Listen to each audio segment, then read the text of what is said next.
Charlie McKinney. Charlie.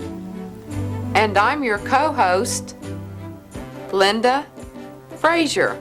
Linda, welcome to this program in the series, On the Other Hand. We have talked a lot about different grammatical features of PSE, but we have not talked about how to handle the English articles an, a, and the. Some people feel articles are important and do not understand why ASL lacks them. First of all, a number of languages in the world do not have separate words for articles. In those languages, just like in ASL, the articles are understood. You don't have to use them. While signing in English word order, articles are often not used because the meaning is already clear without them. I see what you mean. Articles are important in spoken or written English, but are not necessarily important in signing PSE. However, all signed English systems would sign the articles a, an, and the. Personally, I don't use those signs, but I acquiesce to people who use them in signed English systems. In today's program, we will talk about English idioms, and we'll show you how to change them into sign language. First, let's look at the different ways to sign the classifier 5.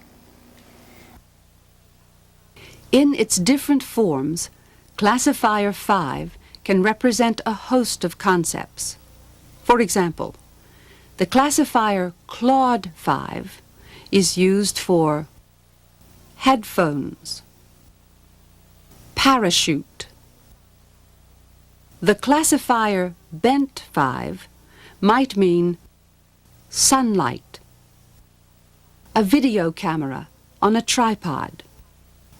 Finally, classifier Flat 5 represents a napkin, a hat.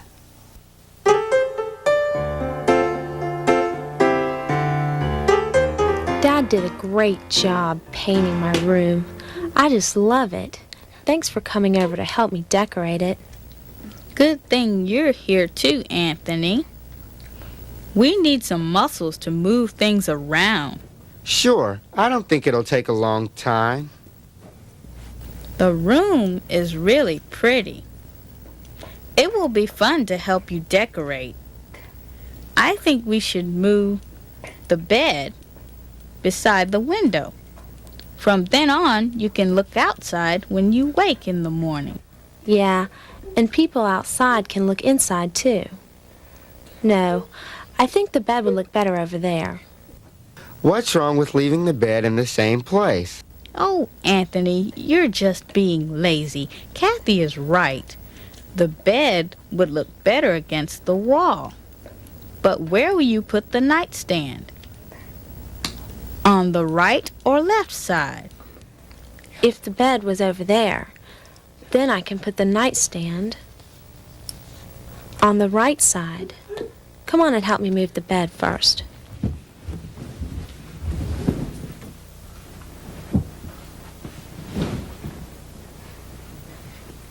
That bed is heavy. Must have been all those animals of yours. I hope you make up your mind and keep them here. Don't worry, I like it here. It looks good, and it's easy to walk around the bed to get to the closet. Why don't you put the lamp on the left side of the bed? That way you don't have to cross the room to turn the light on. Yeah, with the remote control TV, you don't have to get up at night. You're just being lazy again, Anthony. But I do like April's idea about moving the lamp over there. And I think I'll move the chest of drawers against that wall. That's fine, but let's take the drawers out so it'll be easier to move. We can put them on the bed. Yes, I remember helping my brother move, and we didn't have to take the drawers out. We had to keep putting it down. It was so heavy. All we need to remember is where we got them so we can put them back in the same place.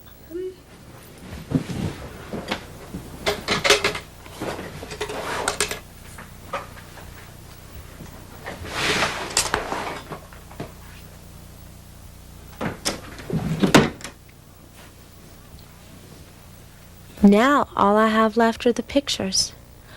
I think I want this picture over the bed. I can get Dad to help me put them up later. Thanks for all your help. It really saved me a lot of time. I think the whole room looks great. I'll have to go home and tell my dad to paint my room. Are you going to get new curtains? No, we picked this color so we could use the same curtains. But Mom says I should wash them. They really need it. I think I'll keep my room the same way it is. If I want it painted and the furniture moved, I think my dad would make me do it by myself. In this last scene, you saw many signs dealing with prepositions. We'll review some of the signs. Copy the sign the first time you see it, then try and sign it yourself. Inside. Inside.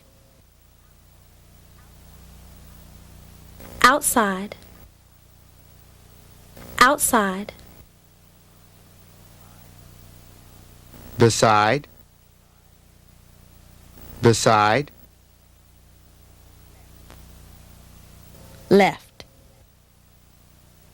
Left. Right. Right.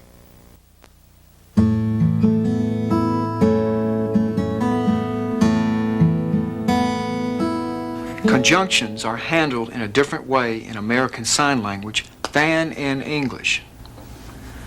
Conjunctions like and, but, and then are handled by using signs like finish, wrong, happen, and so forth.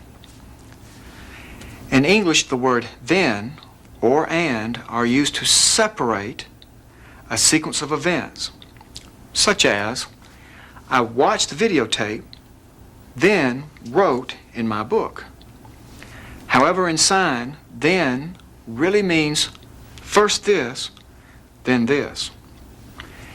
If you link 3 or more actions in a series, it is better to use finish as the conjunction to adequately convey the meaning of your sentence.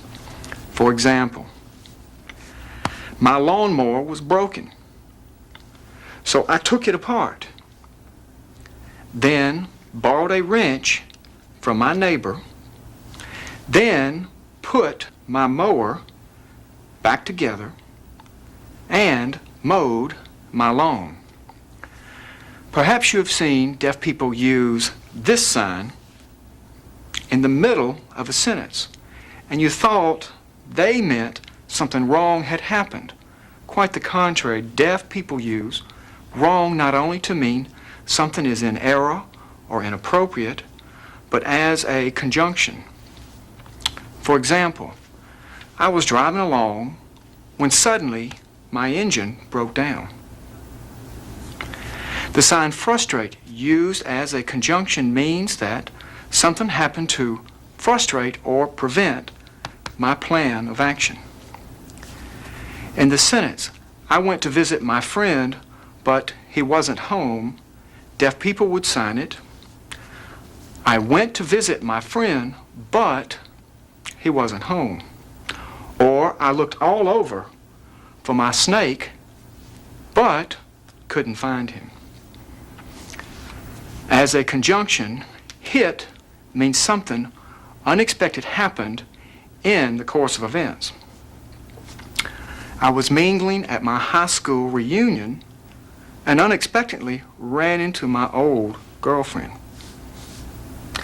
The sign find as a conjunction is more similar to the English than the others. It is used in sentences like, I was planning to go to the picnic, then found out it was canceled.